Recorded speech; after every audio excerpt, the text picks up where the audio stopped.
नमस्कार, बहुत स्वागत आपका अनादि टीवी पर। मैं हूं आपके साथ पारुल। खबरों की शुरुआत, लेकिन उससे पहले सीधा लिए चलते हैं आपको राजधानी भोपाल, जहां आपको बता दें 31वीं राष्ट्रीय बाल विज्ञान कांग्रेस का शुभारंभ होने जा रहा है। इसी के साथ आपको बता दें वराह मिहिर वैधशाला का भी उद्घाटन होगा। सीएम डॉक्टर मोहन यादव कार्यक्रम का शुभारंभ करेंगे और 6 देशों के 700 से अधिक बाल वैज्ञानिक भी यहां शामिल हुए हैं।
प्रोफेसर अभय करंदीकर,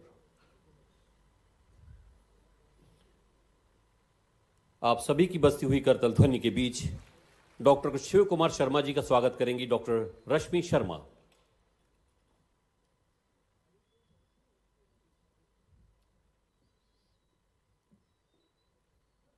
स्वागत की इस कड़ी में डॉक्टर शिव कुमार शर्मा जी का स्वागत डॉक्टर रश्मि शर्मा करेंगी।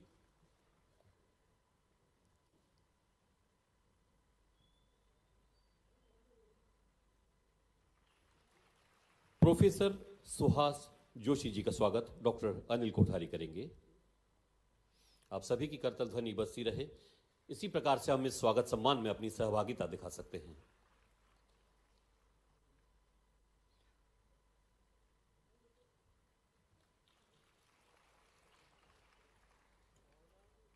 प्रोफेसर सुहास जोशी जी, स्वागत करेंगे डॉक्टर अनिल कोठारी।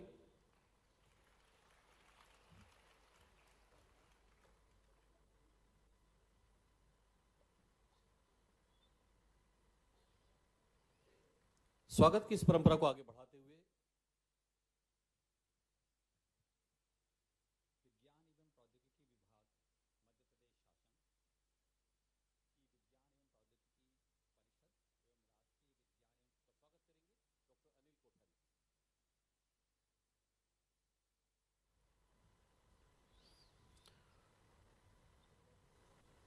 और स्वागत सम्मान की इस परंपरा के बाद मैं पहले उद्बोधन के लिए बुलाना चाहूंगा additional chief secretary Madhya Pradesh शासन श्री संजय दुबे जी। वे आए और अपना उद्बोधन हम सभी के बीच रखें।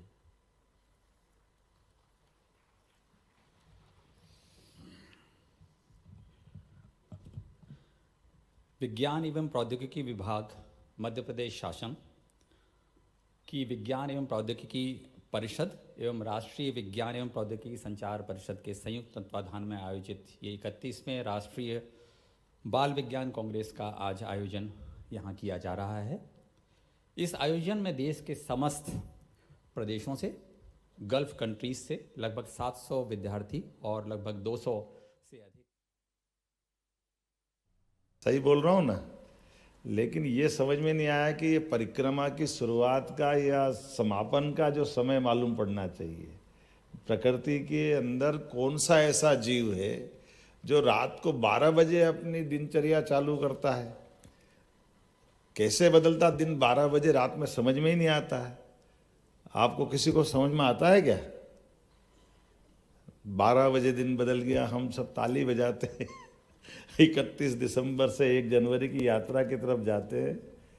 मैं साइंस की दृष्टि से बोल रहा हूँ। हमारे मन में कभी प्रश्न आता है कि नहीं आता, ये कौन सी पोगापंथी है किसने सिखा दिया कि 12 बजे बदलता है? दुनिया में कोई भी जीव की अपनी, अगर उसकी जीवन यात्रा प्रारंभ होती है, नया दिन उसके लिए आता है, तो या तो सूर्योदय से आता है या सूर्यास्त से आता है। इसके अलावा कोई है क्या बीच में? लेकिन हम विज्ञान में बात कर रहे हैं, लेकिन घड़ी रात की 12 बजे मिला रहे हैं। तो या तो ये सही है वो सही है। इसका उत्तर आपके माध्यम से मिलेगा, मुझे इस बात की पूरी संभावना है, जिस भाव से आप आगे बढ़ेंगे। जब हम इससे बात कर रहे हैं, तो मैं जब ये बात आपके सामने रख रहा हूं, तो अतीत के इतिहास से जोड़ करके बात करना पड़ेगी।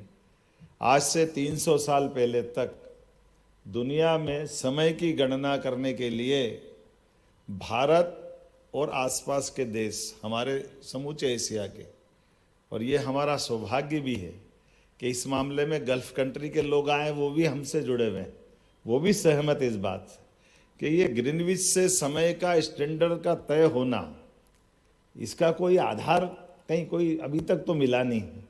ये आधार जरूर था कि हाँ, 300 साल पहले जब फ्रांस के लोग हावी हुए तो वो भारत से सम्मान उठा करके ले गए। वो अपना फ्रांस की राजधानी पेरिस से 50 साल तक दुनिया में वहाँ से तय कराया।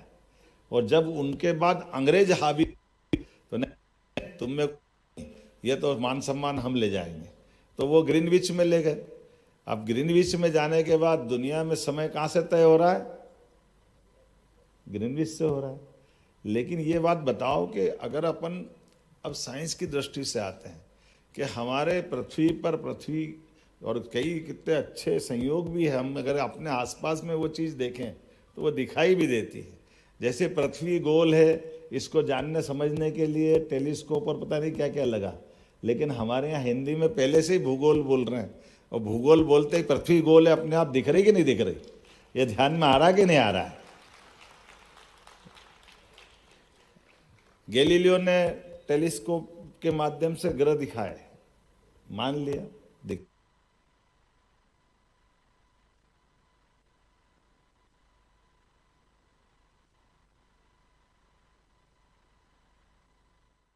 पता ही नहीं चल रहा है। हमारे अपने इस ज्ञान के आधार पे बात कर रहे हैं। हमारी पूजा पाठ होगी, बहुत अच्छी बात कही कि यहाँ साइंस की बात होगी, इसलिए कोई पूजा पाठ की बात नहीं करना चाहिए, इसके लिए विस्तृत दायरा चाहिए। अरे हमारे से बड़ा विस्तृत दायरा कहाँ रहेगा? हमारा इस पूरे सौर मंडल में समूची ऊर्जा का केंद्र तो सूर्य है। गलत तो नहीं कह रहा हूँ? सूर्य से है ना, इसलिए कोई भी कार्यक्रम बिना दीप जलाए हमारा होता ही नहीं है। हम तो उसको तो नमन कर रहे हैं, इससे बाहर कहाँ जा रहा है? हमारी कोई भी कहीं का भी शुरुआत हो, कोई भी शुभारंभ हो, अपनी ज्योति प्रकाश से तो सब कुछ मिलता है। अब आप बता दो, ज्योति को हटा दो, प्रकाश को हटा दो, जीवन शून्य हो जाएगा। होगा कि नहीं होगा? बचेगा क्या?